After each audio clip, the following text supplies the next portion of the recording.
Hussein Mohammed Coovadia, better known as Jerry Coovadia, was born in Durban on the 2nd of August 1940. He grew up in Wills Road in Warwick Triangle near the old Indian market. He credits his mother for instilling in him a love for reading, and he later developed a deep appreciation for English literature. Dr. Coovadia attended the St. Anthony's Catholic Primary School in Durban and later attended Sastry College. At the time, he said bright youngsters from middle-class Indian families opted for careers in medicine, law or commerce. While his own family ran a manufacturing business, he said he never agreed with capitalism and decided to study medicine. After school, he went to the segregated medical school at the then University of Natal, which was open to African, Coloureds and Indians. But dissatisfied with the conditions, he left to study at the Grant Medical College at the University of Bombay. This is where he became influenced by the Communist Party of India and also kept contact with ANC leaders. We tried to learn as much as we could. And to show how crazy we were, I spent an entire holiday reading the works of Lenin. It was the most awful reading I ever did in my life. Don't even ask me one sentence, I can't remember a damn thing. But I read it. It seemed to be de rigueur for all people on the left to read it. So I said, this is the beginning of my life on the left. This also shaped his belief in universal access to medical care and education. I just think that for people to pay for health or pay for education just goes against the grain, you know. You don't plan to get sick, you know, and you want education to give you a boost in life and for its own sake. And I've never regretted that, and I believe in it. He graduated as a medical doctor in 1965 and moved back to South Africa, where he worked at the King Edward VIII Hospital in Durban. He specialized in pediatrics at the then University of Natal and became a fellow of the College of Paediatricians of the College for Medicine in 1971. After obtaining his master's in immunology in the United Kingdom, he returned to the University of Natal to begin work on the immunology of measles in children.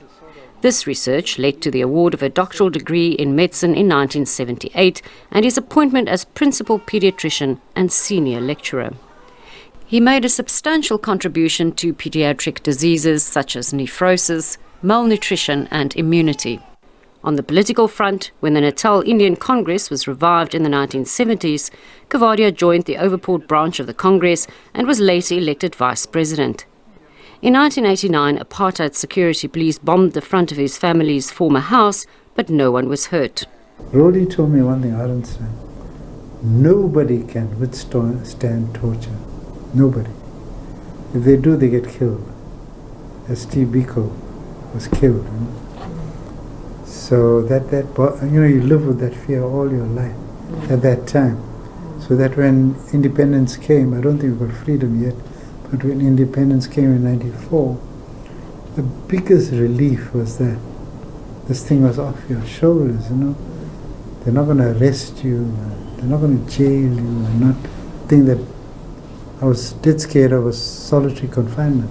All my life I was exposed to sensations, intellectual sensations, outside, theater, books, music. That's my life. He was a member of the delegation to meet the ANC in Lusaka before its unbanning and took part in discussions at the Congress for a Democratic South Africa, CODESA.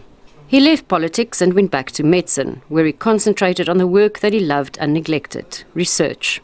But he continued to make a contribution whenever asked by the ANC and was part of a committee to help formulate a national health policy. In 1990, he became professor and head of pediatrics at the University of KwaZulu-Natal until the end of 2000. He created a strong and vibrant department held in high regard for its excellent teaching, clinical excellence and research. His groundbreaking research in HIV/AIDS transmission from mother to child through breastfeeding won him international acclaim. By the end of the 80s, my wards were flooded with black children with HIV. And there was nothing we could do except look at them die. It was a very traumatic period. I must say, I didn't wring my hands and all that, but it was traumatic because I knew there was treatment. It was a dangerous thing. Breast milk would have been dangerous, but we found ways of obviating those dangers by exclusive breastfeeding, by giving antiretrovirals to the mother or antiretrovirals to the baby. And that's now the conventional treatment. During this time, he clashed openly with government figures, including then President Thabo Mbeki, who held unorthodox views on the HIV/AIDS pandemic. Coovadia was co-chair of the groundbreaking 13th International AIDS Conference in Durban in 2000, where Mbeki's denialism and refusal to provide antiretrovirals came under attack. He publicly shunned the then Health Minister Manto Tshabalala Msimang, an AIDS denialist, refusing her a right of reply at the closing plenary. Ladies and gentlemen, it's my job to introduce the former President of South Africa and the eternal human being of the world. I don't need to tell you anything. He's one of the icons of this century. He's one of the greatest men that's ever bestrode the world. At the end of what was regarded as a successful conference, he proudly introduced former President Nelson Mandela, quoting one of his favorite poets. In the words of William Wordsworth, he's the anchor of our purest thoughts, and he's the center of gravity of this country, and reaffirms all the faith I have in democratic government, which he represents so purely and so thoroughly. Mr. Mandela.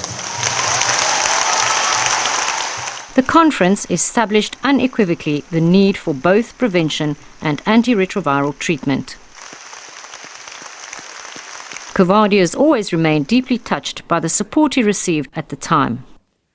And honestly, it showed me that there are very few people with courage around to take on Thabo because he was the president. But it doesn't take much. I mean, we just stand, they weren't going to kill me. I mean, we are not Central African Republic or Indonesia or something. So it didn't take much courage, but it was really one of the best experiences of my life. And 3 years later, he continued to voice the support of scientists for access to antiretroviral treatment. Long live the spirit of people living with HIV! Long live!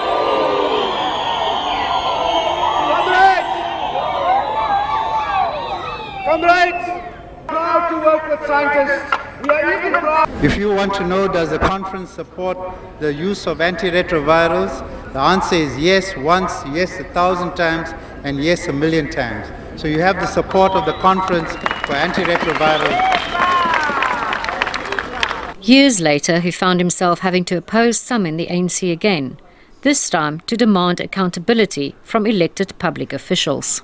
That is, we don't only rely on political organizations, we don't only rely on politicians, we rely on ourselves, you, me, and the public here.